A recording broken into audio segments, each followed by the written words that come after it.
Guys, I want to welcome you to another episode of the Advisory Board podcast, where we bring in experts from the franchising community to share best practices and wisdom that will help you to build a memorable and a thriving brand. I've got Paul Pickett with me today. And if you don't know Paul, I'm not sure which rock you've been living under, but a very unassuming guy. So I'm really excited to have Paul on the podcast today. A brief intro for him if you don't know him well. He's the CDO, the Chief Development Officer and EVP of Franchising at Wild Birds Unlimited, and he's been in franchising for 36 years. So, uh, and I say that because it's important to know there's a depth that comes with Paul and like his perspectives and things, and you'll see it if you haven't heard it already. You'll see it today. Also, just really, Paul's one of those guys that's been focused on giving back a lot. And I know several people actually. One of the reasons I wanted to Paul on the podcast, I forget who it was. I was chatting with someone, and they mentioned that you'd been a mentor to them and had made yourself very accessible to them. And that's really kind of who Paul is. So no surprise he'd be making himself accessible for something like this as well. And Paul also really focuses on trying to uplift the reputation of franchising, and does that in many different capacities across the industry. And two things you may not know about Paul is he's an avid gardener, and also a theater buff, loves to travel. Paul, thanks for joining us, and tell us a little bit more about you and about Wild Birds Unlimited. Well, thank you very much. It's an honor to be invited and always good to spend time with you, Dave. Yeah, Wild Birds Unlimited, where we are the largest and only franchise that supports the hobby of backyard bird feeding and the enjoyment of nature. We've got 363 individual brick and mortar retail stores. They all have an omni-channel arm too, but Mhm. across the United States and Canada. So centralized here in North America, and that's where we're going to continue to focus. We're not looking at expansion to Europe or any other countries, primarily because number one, the model is all about backyard birds. Our ultimate customer is a bird, right? That's the beauty of our model is that we sell a lot of bird seed, literally tons and tons of bird seed, and it's a consumable. So, like all the other great, either subscription or consumable franchise brands that keep that business model humming, our client is a bird and they eat a lot of bird seed. And of course, squirrels and raccoons and other backyard inhabitants.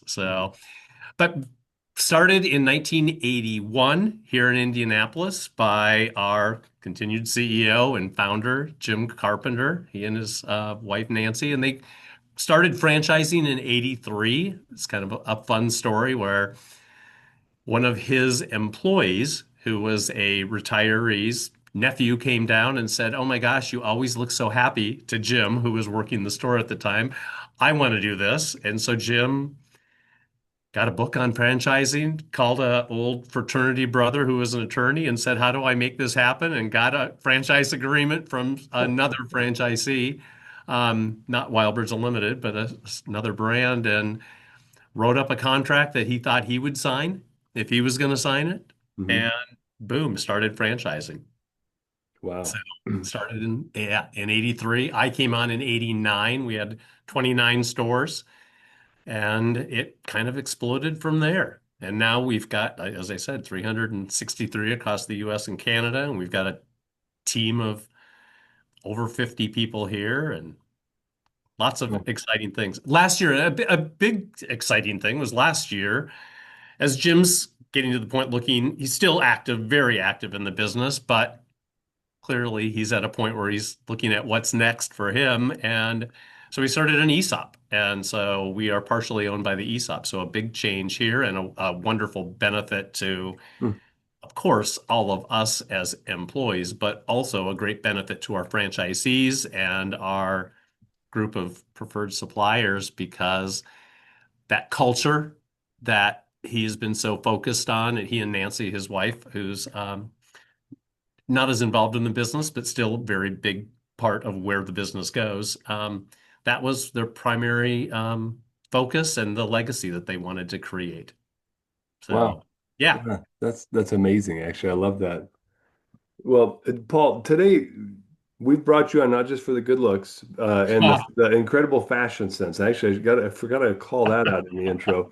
Although both are valid, we want to talk a little bit about what are the most important things as you've been doing frandev for so long, had such a successful run at it. We all know part of that's the brand too, and but also it's you, and we wanted to pick your brain about two of the things that are most important that franchise development teams should be focused on today.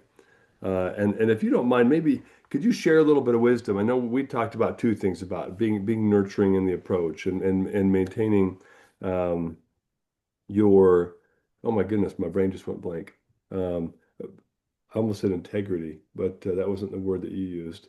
Why don't you start? Why don't you start and just share the couple of things that you feel are most important in franchise development?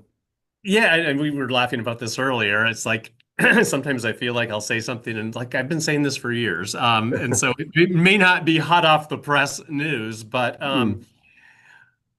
one of the things to focus, in my opinion, on is that this is relationship building and that requires nurturing. Hmm. And I remember early on, I remember where I was sitting, at a round table at a franchise development conference. It was kind of a small one way back when. And I remember the speaker said, if you haven't, he probably didn't say a word. He probably said sold the franchise in 3 months since you've engaged with a candidate. You just need to take them off of your list. And I remember being younger, much younger, and being a little hesitant. And I raised my hand and I'm like, I just awarded a franchise to somebody that I started talking to 2 years ago. And the timing wasn't right. The timing was right for me. The Hmm. territory was available. I wanted to get it going, but the timing Yeah. wasn't right for them. And I stayed in touch. Hmm. And it honestly, it could have been long enough ago that there wasn't even email and there certainly wasn't texting.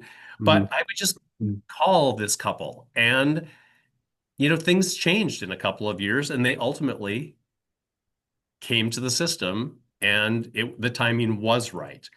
And so it, he rolled his eyes, I remember completely, and said, well, that's a one-off. But I don't think it is a one-off. And I think that Hmm. you have to meet people where they are if you want to go someplace together. And that is Hmm. dependent on you. You have to be proactive in that communication. And I mean, now it is a lot easier. Obviously, there are wonderful lead nurturing campaign companies.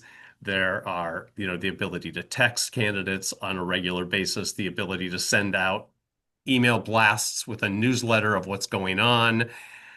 But sometimes it is just picking up the phone and making it happen. Um, and I don't know that that is as important. I think people just want to get it done, get the candidate in, get them processed, get them approved, make the deal happen, and call it a day and move on. And I don't think that that's as wise. And I think that what it also does is when you do that, you also limit your ability to get somebody to expand within your brand. Yeah. Well, I want to ask you a question about it because I 100% agree. I think all sales franchise development is a little more than just sales, but at its core, it's a sales process too. Correct. I Yeah. think I think it's all based upon relationships to a certain degree. There's also certain skills and processes people need to be able to go through too. But Right. this idea of nurturing is more than just lobbing emails and text messages at people. There's more to it than that. And I know you personally know there's more to it than that. So what is it about the way that you feel people should be nurtured in this flow that's more than just the casual email drips and automated text campaigns you can send out today? There's more to it than that though. Well, yeah, I mean it's just reaching out. Sometimes it's actually picking up the telephone, believe it or not. I know no one wants to do that anymore, but Uh-huh. picking up the telephone and just sending a call, or sometimes sending a customized email just Mhm. to touch base. I have I don't know if it's a silly story or not a silly story, but there was back in the mid 90s, actually there were three brands that jumped into the backyard bird feeding industry. So we had competitors. We had I don't think they were all there at the same time, but up to three other competitors. One of them kind of everything they're all gone now, but one of the brand is gone now. Some of the initial franchisees are still around, just run doing the operating their business independently. Hmm. But there was one where a number of the franchisees bought out of their contract. And I had gone to talk to this couple. I'd met them at a trade show and gone to talk to them to talk about converting to Wild Birds Unlimited. And they Hmm. had had a pretty uncomfortable and I would say embarrassing experience as franchisees. But I stayed in touch with them over the years and um, just would pick up the phone and just call Claire and say, "Hey, what's going on? How are you? Hope things well." And they had a great business in a community that really could not support two backyard bird feeding stores. It just wasn't big enough. I had taken it off of my list of target markets long ago. Hmm. And she reached out to me to say, "It's time for us to retire. Do you have anybody who would buy and then convert?" And I did. I Hmm. had a franchisee in not completely adjacent, but within easy drive distance, who was excellent, wonderful franchisees, built their business, had a great enterprise. So I called them and boom, they ended up buying the business, converting it to a Wild Birds Limited store. And that wouldn't have happened without that relationship. And it wasn't really that hard to do. It was just actually thinking about it and being consistent without being pushy. You know what I mean? I Hmm. didn't send them a blast email every month to say, "Is it time yet?" It was just a random, as I would think of them, give them a call, say hi, hope they're Hmm. doing well. And it ended up being ideal and perfect for everybody. Yeah, Paul, I think most people, and I don't mean to speak too broadly here, but I will make a generalization. I think most people who lead sales teams today would argue that every time you made those calls for years, you were wasting your effort. You already knew they weren't going to buy from you, right? That wasn't the intent. What was the real motive behind it to reach out? I, they're kind people. They have the same values that I did. They running a business that made a difference. They were aligned. And I don't know. I guess they're certainly in the back of my head. I I'm not going to say that I didn't think that eventually they would sell and that we may have an opportunity to be there and own that market and do it even better than it was being done Yeah. because of all the tools and systems that we have in place to support our franchisees.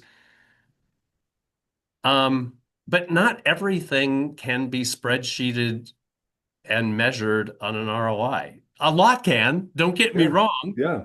Yeah. but well, and you pick and choose your battles too, right? I mean, I've met a lot of other people who have independent stores who are like, that's probably there that some of them I kind of stay in touch with, but others that I'm more focused on because there is some opportunity there. Hmm.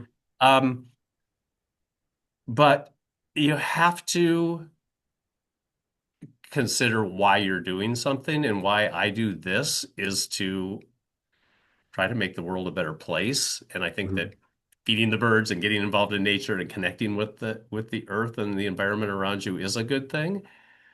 So I think you have to make those decisions, and I think they're going to be different for every person. Yeah. No, and I appreciate you I don't know letting. if I answered that question very No, well you or you not, you you did, and what I guess I could kind of sense, but I wanted to uncover, and this is kind of a Dave aside as we're going through this podcast, but there's a lot more to this than just awarding a franchise, right? Like but that's the end of the road. And Paul, you really exemplified the part of this that I want to highlight, which is kindness and caring for people and reputation. We hear in our company team meetings we always say reputation over revenue and people over profits. yeah, And I know you live by the same mantra inside, right? But like this franchise development process, like you're also building a reputation for the brand. And to know that somebody was seeing that reputation and seeing that you cared, um, that went the extra mile. That put you in line for that first call when they were ready to sell. Yeah. I know people. I've had people that have reached out to me and said, "Hey, thanks for being so patient." And I'd love to talk to you. And I forget who they are because I've been so long because of automations and drips and nurturing. But also I'm always trying to provide value. And even those, like when I wrote my automations, I wrote them in a way that they would provide value to people. And I think you're describing both things: give value and care. The second part is hard for a lot of people. And you said this, the timing was right for me, the sales guy that had commission breath, but it wasn't right for them, right? Right. And but you looked beyond the personal reward and we're really focused on the ultimate goal, which was make the world a better place, make sure that people are connecting with nature in that community, right? And the individual, right? You were focused on them, not you. And Yep. man, And it that's was the perfect opportunity for my existing franchisee who was looking at expansion to say, hey, what an excellent way to do it. And to hit the ground running with an incredibly strong customer base and, mhm. you know, just kick it from day one. Yeah, that was a And from a franchise or standpoint, so the spreadsheet is first year sales are amazing. You know what I mean? And that's yeah. what we're always focused on. We are Wild Birds Unlimited is very fortunate. I was having a conversation the other day, just actually last Thursday with a friend we had a longer period because of the ESOP that we were dark. I'm usually like I'm the top of the pile. I'm usually a February 28th renewal guy, and it took forever because the ESOP changed everything and there was a lot more of the accounting. So getting that Mhm. financial statement and it's been painful. Let me tell you, something that I guess you learn how to deal with things all the time. And 36 years into it, I've never had a dark non-reg period ever, Yeah. ever. And I did, and am still dealing with it in the reg states. But this friend is going dark and he's like, well, what about franchise fees? I'm like, oh, you know what? We've always been royalty sufficient. So focusing on the royalty dollar for the brand. Now, Mhm. this is the spreadsheet side of it, but that has always been a luxury that I've had, is Mhm. that we can do it right and focus on that. And so when you're making these kind of decisions, like, would it have been great for me to have them open a brand new store and pay a brand new franchise fee? Absolutely. But from a royalty standpoint, we crushed it. And that's more important Mhm. for them and for us. Yeah, and let's pause on that for a second because this is longer term thinking, but the younger brands, right? Younger brands, they don't have that luxury right away. And yet I've seen people who I think have done it well where they don't rely upon that fee to Right. succeed. They'll if they're brand new and they're trying to grow quickly, they'll bring in some outside capital or Yeah. something. So they've got the funds necessary to support the organization aside from the fees that are coming in.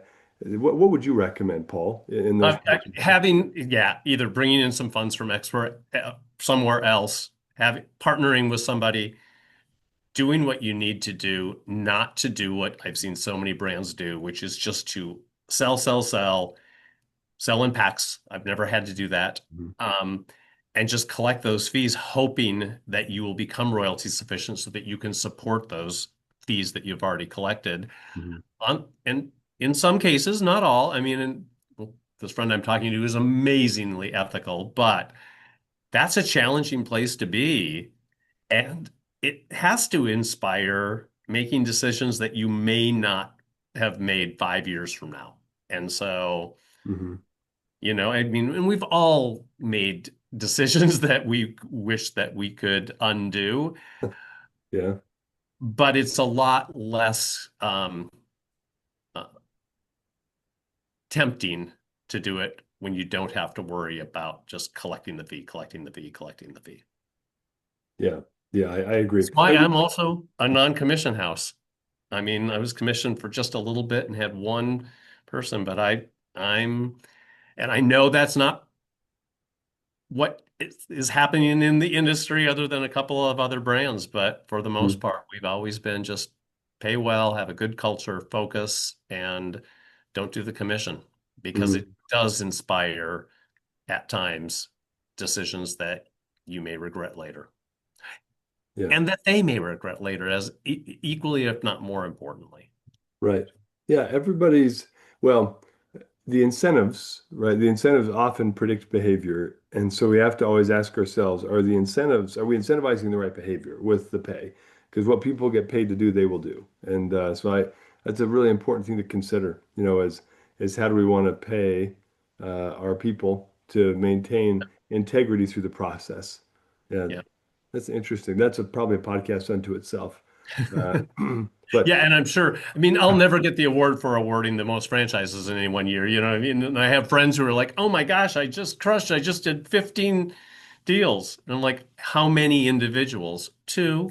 I'm like, okay, well, that's different than doing, that's two in my, yeah. yeah, exactly. Yeah, it's not, you're not, well, and just for a moment, because one of the things we wanted to talk about is kind of maintaining integrity in the process too.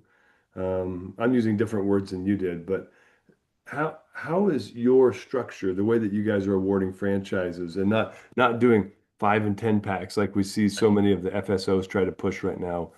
How has that helped you guys maintain integrity in the process? Well, it's one at a time. And even we have franchisees, and I'm not going to say it's not a heck of a lot easier. We have franchisees who have 11 stores across the US, which is Hmm. great.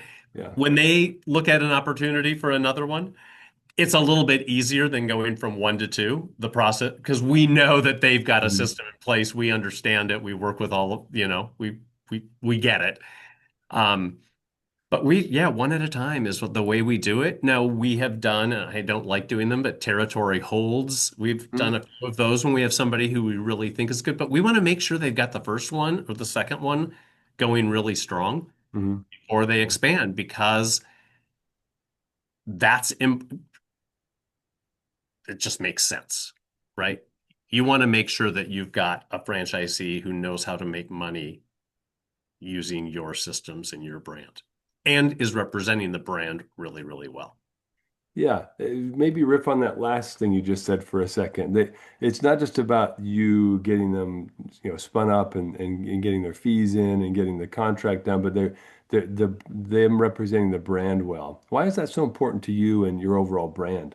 Well, it's part of number one, franchisee satisfaction, right? And those scores are something that we measure using FBR every year.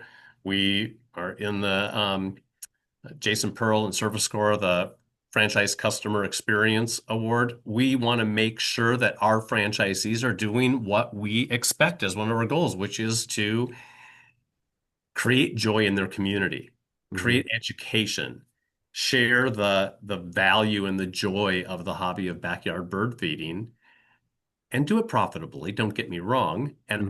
and also, the one thing that, and I've heard this, where franchisees are like, "Yeah, I know that's a great idea, but it's going to be a lot more work to get a lot more customers, and I'm Hmm. real happy where I am."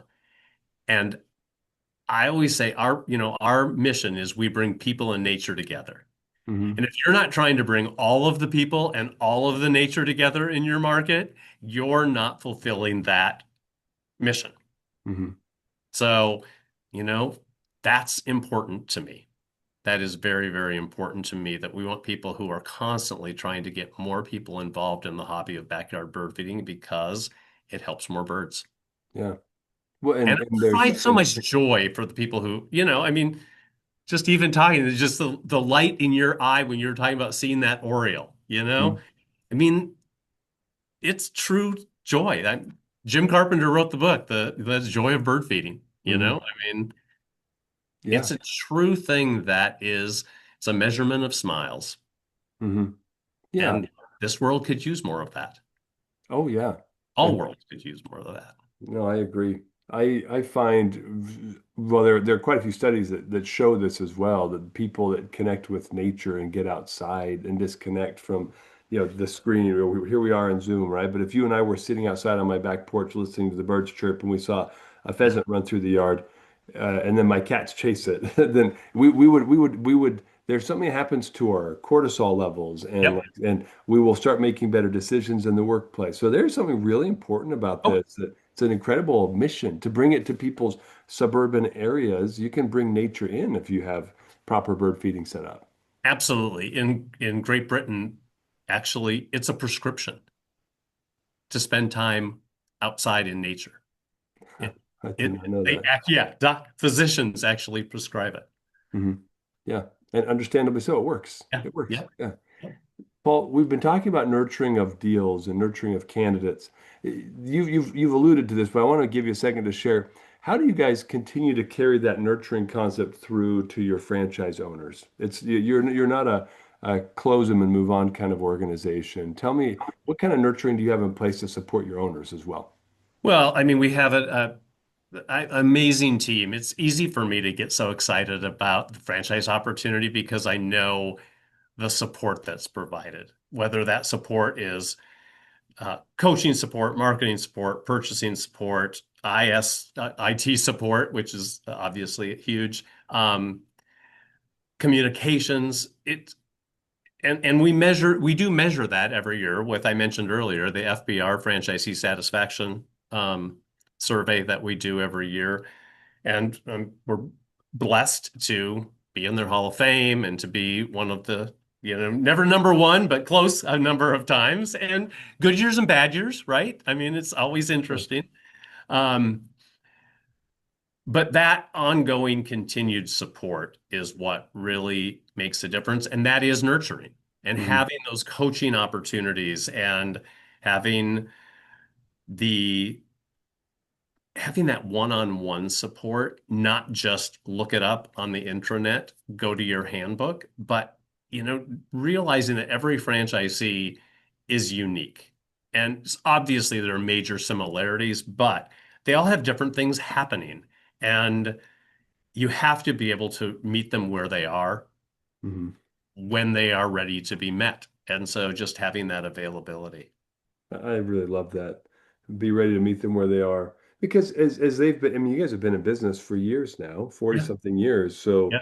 um, you have people who've probably been through two, three renewals of their franchise agreement, but that puts them at a different stage, right, of life where Correct. it's the silver tsunami, right? Of well, how do we help you exit gracefully or transition to second generation? Or like there are quite a few things there that you've got to try to figure out. And I imagine that the way that you've nurtured them over the years makes those conversations a lot easier.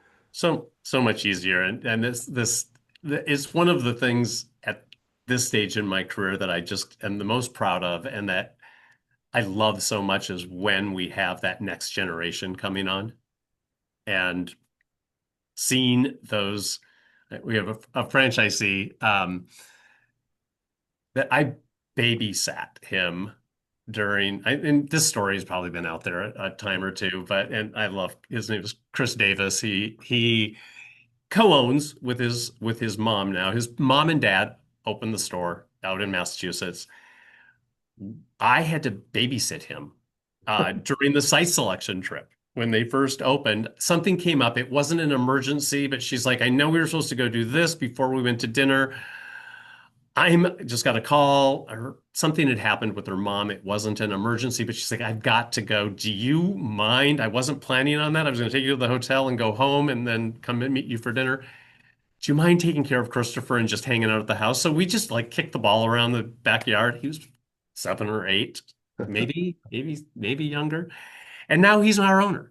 And he's this amazing businessman. He went off, did his own thing, came back into the business. I mean, those are the kind of stories that they fill my heart. He calls me Uncle Paul, and he texts me every once in a while. And I mean, we're actually he texts me a lot. We stay in really close touch, but he's one of many who we've seen those kids coming in and they're no longer kids and they're taking the business to new heights.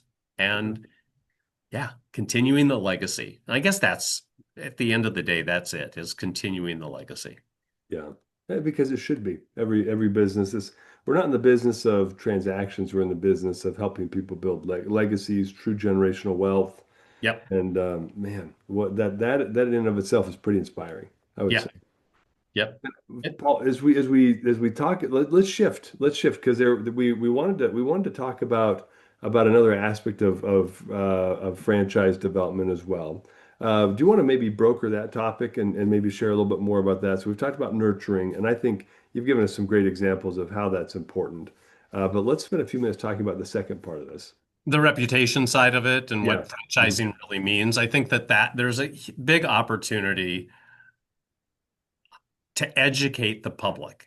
I mean, there's so many people who, like, I was at I was at a birthday party slash and retirement party for friends of mine just on Sunday night of this week of this holiday weekend, and after the race, of course, which is what consumes Indianapolis this last weekend. And talking to somebody, and she was they had name tags. My weird friend who requires name tags at all of her parties. And then she makes you write a question on it, which is so annoying, but I love her to death, so I comply. And it was like, ask me about birds. So I'm like, I got to ask you about birds. And I said, oh, I work for Wild Birds Unlimited. She's like, oh, which store? And I said, she said, there's two of them here. And I'm like, actually, there's five of them here. But she's like, are they all owned? She didn't know it was a franchise. Hmm. And how many people shop in one of our brands who don't even know that it's a franchise? She's like, oh, I always thought franchises were bad. This is the conversation. I'm like, Yeah. they're not bad. They're not bad. Are there bad players in every community? Absolutely. But I think that there's an opportunity for all of us to lift franchising and to make sure that people know that often, very often, they're keeping money locally. They're in that community. They're representing that community. They're sometimes, in our case, a lot of our franchisees are working the floor. That's what provides them a lot of joy. Maybe not full time, but they are providing employment in that community. They are giving community outreach. And it's just, I think franchising has an opportunity to continue to beat that drum that it is it is a business model that allows people to get into business and realize their dream. But and it's trite, you know what I mean? Is the old saying is, you're doing your what is the saying now? It just went out of my head. Business by for yourself, but not by yourself. That's it. Yeah. Yeah. But It's true though. it's true. It's Yeah. true. And it's people who never would have or who like hit the glass ceiling in their corporate job and they wanted to be themselves. They wanted to get out of the business, but they weren't really ready to take the risk and start from scratch. Yeah. They People don't like, I mean, there's a million templates for a million different things out there, right? Right. Yeah. People like templates. People like knowing what the guidelines are and where the guardrails are, and they like to follow a proven path. Hmm. Yeah. And just because it's a franchise doesn't mean it's bad. And there is a lot of that out there still. Yeah. Well, we've had that discussion with my teens now, almost all adults, years ago, because I've been in this industry for a fraction of your tenure, but Still 7 years. a long time. Yeah, and with the kids, we were talking about franchising, and one of my kids was like, "Yeah," but and said something to the effect of something negative about franchises. Like, well, hold on, hold on, hold on, hold on. Like, let me make sure this is really clear for all of you, and just kind of took some time to educate them. And then several times I've had conversations with people like, "Oh, I thought it was just McDonald's and Wendy's, and Yeah. they only think of franchising. They don't understand it's the business model, and that you'll drive by any given strip mall." In America, and probably three of the four businesses on that strip mall are franchises, and people have no idea that it's a locally owned business. And people who try to hurt the model are completely ignorant to the value it drives in local markets. I mean, these people are generally more successful than most businesses. They're generally giving back more than most businesses. They're the ones with the banners on the football fields and the baseball fields and in the cheer program, and like they're supporting. Hiring more people. Yeah, exactly. Yeah. Buying radio, Yeah, buying buying media, which is then putting money out into the economy and keeping it local. yeah, and they're the ones hiring your kids to work Yeah. for them, right? Like, anyway, Yeah. I'm with you. I think there's some tell us a little bit about, and isn't it September every year we head to Capitol Hill? Yeah. Maybe share a little bit for those who are in franchising, those who are, the audience obviously is people who are starting franchises or young or growing or even established but want some more advice. How can they get involved in a more organized way in supporting the business model of franchising? Well, being active members in the IFA obviously is a very important thing. And actually, one of the things that and again, I've said this, is I feel like I missed opportunity in the first few years that I was in the IFA, probably the first 15 years, in that I kind of held back and I didn't get very involved. I didn't get on committees. I didn't go to the fly-in. I didn't in or fan the Yeah. franchise advocacy weekend. They've changed the name a couple of times, and I'm sorry, I'm going back into my memory bank. They just didn't commit. And I think that that is a big missed opportunity. Hmm. Yeah. So doing that and finding ways to educate locally, Hmm. give talks on the benefits of franchises, and trying to expand that reach further is, I think, a very important thing. Yeah. Yeah, I'm with you. And we're in a I'd say a sunshiny phase right now where I don't feel like there's as much negative sentiment from a government's perspective, but we have to change Correct. and we have to run faster, I think, right now where we don't Yeah. have the negative pressure from, media and things kind of hammering franchising, but make sure people really understand the value now. Yeah. Um, yeah. But all it takes is one big news story to have it all sort of rush to the surface again. Hmm. So, just in treating your franchisees with kindness and respect and clarity and making sure that they understand the expectations. Hmm. Yeah. And that all happens during that initial Development deal. Yeah. process and Yeah. also ensuring that you're going to support them the way you say. Yeah, it's that nurturing, it's operating with integrity from the beginning to the end. Yeah, yeah, Paul, I think I'll say this not to be pandering, but you've been a really good example of that very, in the very kind. industry. And Well, I mean, and also we have leadership in this company that's committed to investing in that, yes. and that's ultimately a requirement, Hmm. And that's something to pay attention to, right? Paul, right? let me ask you this, because I know you have made yourself accessible to many. If somebody said, "Man, I'd love to pick Paul's brain. I'd like to talk to him more about some of these ideas he had about nurturing or about operating with integrity or even helping to bolster the franchise community reputation," what's the best way for someone to get in touch with you? It's so easy. You just send me an email at pickettp at wbu.com. I will tell you also LinkedIn is an easy way. I wish I could say that I was on top of my LinkedIn inbox completely. I'm not as good there, but the easiest way is just send me an email. Or if you go to actually go to my franchise development website and you can get my cell number and you can call me or text me. I'm on Okay. Eastern time, so be reasonable. Yeah, sounds great. Paul, I appreciate you being generous with your time today. Thanks for sharing Oh, your my experience and pleasure. wisdom. Yeah, it was great having you on the show. And keep feeding those birds, Yeah, okay? I Yeah. promise. Yeah, we'll do. All Thanks, right. Paul. All Cheers. right. Thank you.